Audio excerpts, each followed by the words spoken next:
अस्सलाम वालेकुम बच्चों, कैसे हैं आप? ठीक है, खैरियत से बच्चों आज इंशाल्लाह हम लोग एक्सरसाइज 7.1 का क्वेश्चन नंबर 18 करेंगे। बहुत इंपॉर्टेंट ये भी क्वेश्चन है बेटा।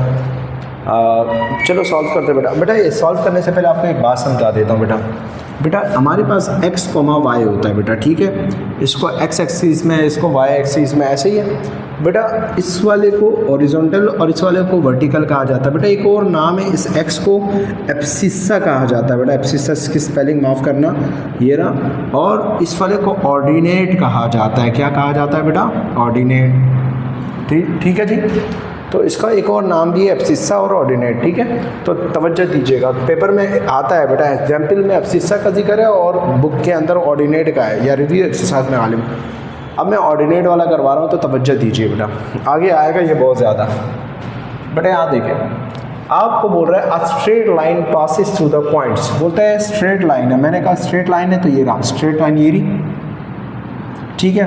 बोलता है द स्ट्रेट लाइन पॉइंट 7,9, एक इसको 7,9 बोल देते हैं बेटा, और इसको बोल देते हैं -1,1। अब देखिए बेटा, पॉइंट का नाम नहीं है, बुरा लग रहा है मुझे, इसको नाम दे देते हैं ए। अभी वर्डिंग में लिख लेंगे, टेंशन नहीं लो, बी, ठीक है। बोलता है फाइंड, अब हो गया स्ट्रेट लाइन है, उसके 2 पॉइंट से पास इस तरह।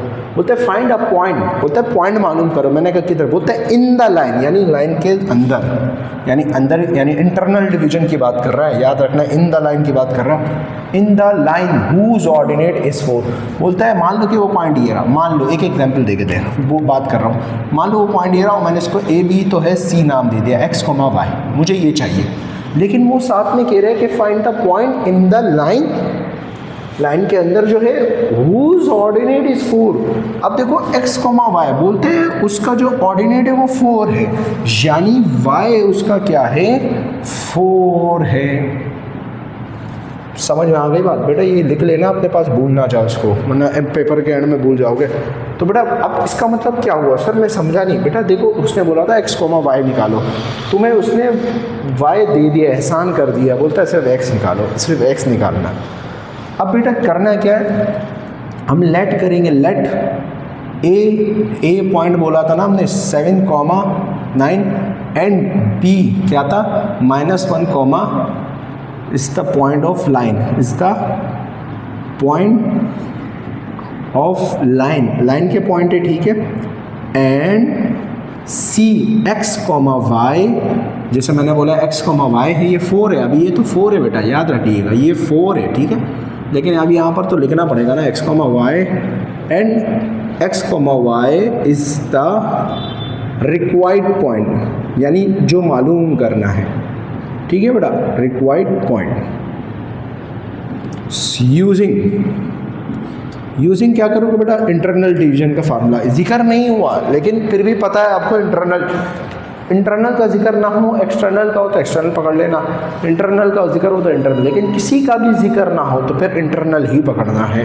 तो इंटरनल का फार्मूला क्या था बेटा? x, y, सही, x mx2 plus nx1 m plus n, my2 plus ny1 और m प्लस n। यहाँ तक क्लियर बेटा?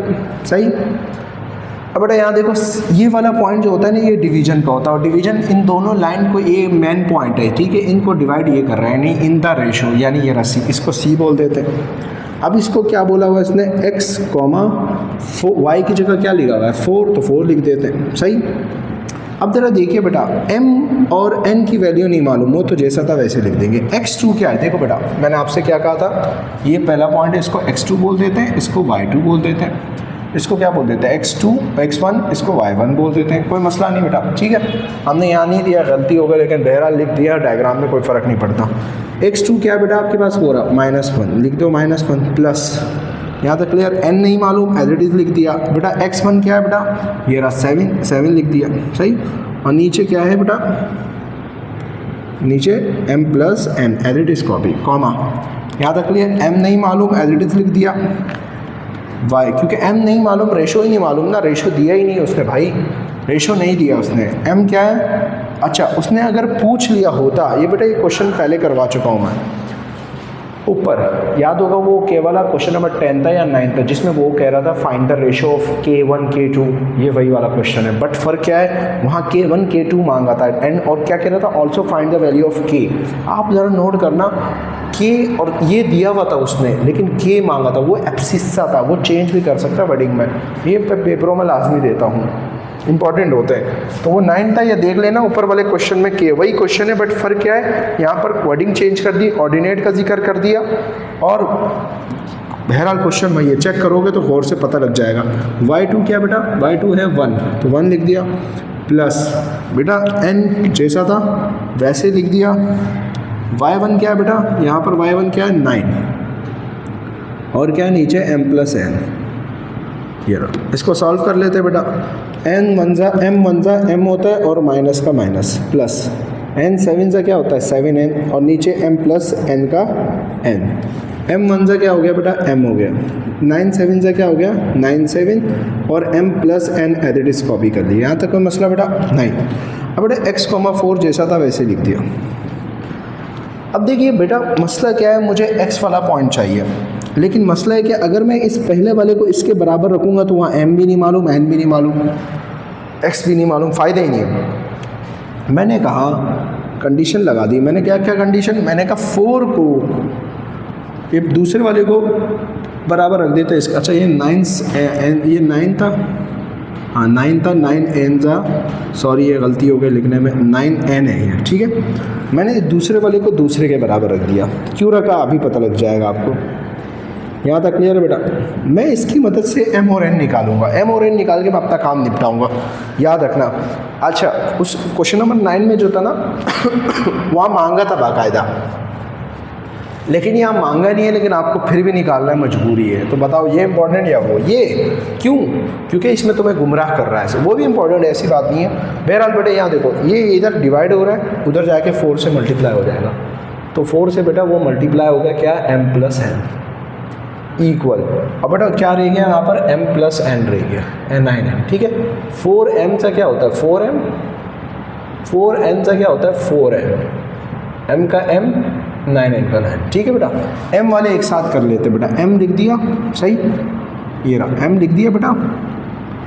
ये m इधर चला जाएगा तो क्या हो जाएगा, सॉरी ये m इधर जाएगा तो माइनस m हो जाएगा, और ये 9n बचा, लिख दिया। अब ये उधर गया तो 4n हो जाएगा, 4 में से ये गया 3m बचा, 9 में से ये 4 गया 5n बचा।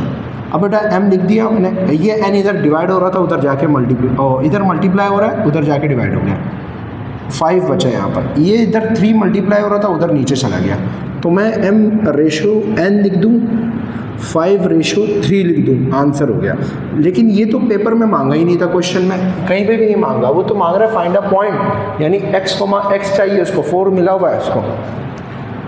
बेटा ऐसी सूरत में मुझे रेशो निकालना ज़रूरी हो गया था। अब मैं क्या करूँगा, मैंने कहा ऑल्सो, या फिर लिख देता हूँ नाउ चॉकलेट। अब देखिए मैंने ये वाला इसके बराबर रखा था, क्योंकि मुझे m और n नहीं मालूम, अब मुझे m और n मालूम हो गया, इसका मतलब m और n मुझे मालूम हो, तो अब x को बराबर रखूँगा पहले वाले के, x को बराबर रख दूंगा पहले वाले के, यानी minus m plus 7n divide क्या है m प्लस n। क्यों, क्योंकि अब x आराम से मालूम हो जाएगा। कैसे, देखो m क्या है पहला वाला 5, n क्या है 3 है, m क्या है माइनस का माइनस, m की जगह क्या आया बेटा पहला वाला 5 लिख दिया, प्लस 7 का 7, n क्या है बेटा दूसरा वाला 3 लिख दिया, और यहाँ क्या है m क्या है m5 प्लस n क्या है बेटा 3 लिख दिया, सही।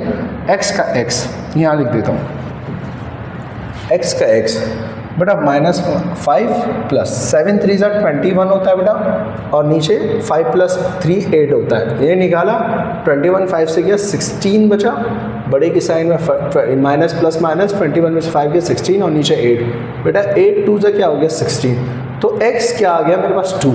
देखो x ही तय है, तो मैंने लिख दिया 10, the required point of C इस क्या है x, 4 था ना, x की जगह क्या आ जाएगा 2, 4 तो पहले से मालूम था आंसर।